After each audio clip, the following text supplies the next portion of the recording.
swing, you know, I mean, you're not a pro. These guys are pros, so I'm not comparing you. I'm just giving you some advice here to work on.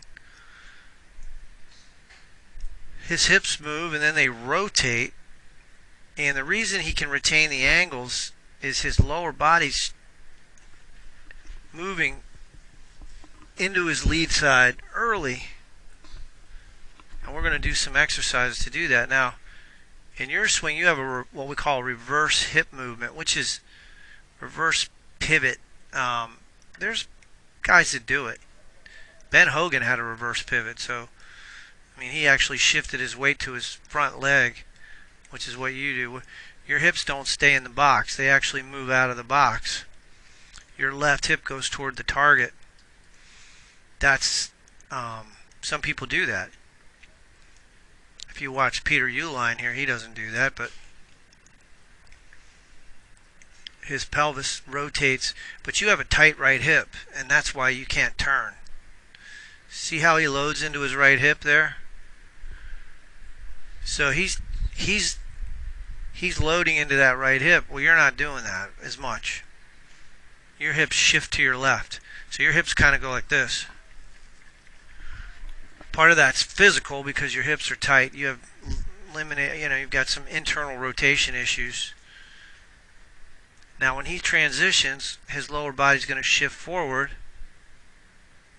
right there, but his hips move before anything else moves. His hands are still going back right here, and his hips are already started forward right there.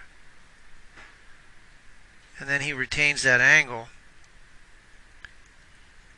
Whereas in your swing, you got a lot of hand movement from the top.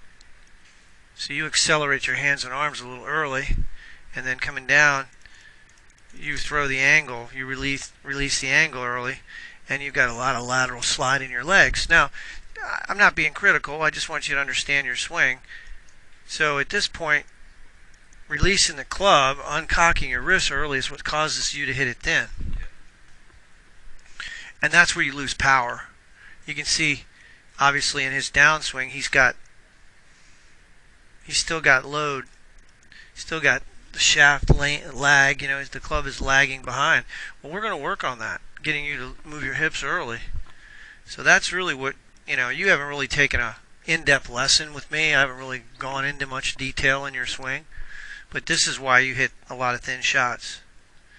You see, so, you know, if you look at where your hips are, where your upper body is, and you look at the difference between his shoulder tilt, he has very little shoulder tilt, you have massive shoulder tilt, and then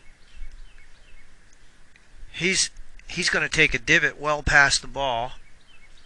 See the divot? Watch this. He hits the ball, and then the divot's 4 inches past the ball. His head's right over the golf ball. So he's hitting down on a steeper attack angle. So what does that really mean? Well, if you look at the attack angle here, it's a measurement of the club head angle into the golf ball. He's coming down on a steeper plane angle. Now, why? Because he doesn't throw the angle. He doesn't lose his lag early, and he does. So when you come into the ball, you're on a shallow, very shallow plane right there. So you can't really hit down because it's such a shallow attack angle. Now, if you couple that with a lot of side bend, side bend meaning side bend to the right, tilt, that causes you to hit a lot of thin shots. So you've got a lot of tilt. I mean, if we measured your angles here, you've got a lot more tilt than he does at impact. His head, he's in a little more stable position. Do you understand that? Yeah, so you just have to work on it. And you can see his lead wrist. We call this flexion. When the left wrist gets flat. You're doing a pretty nice job of that, actually.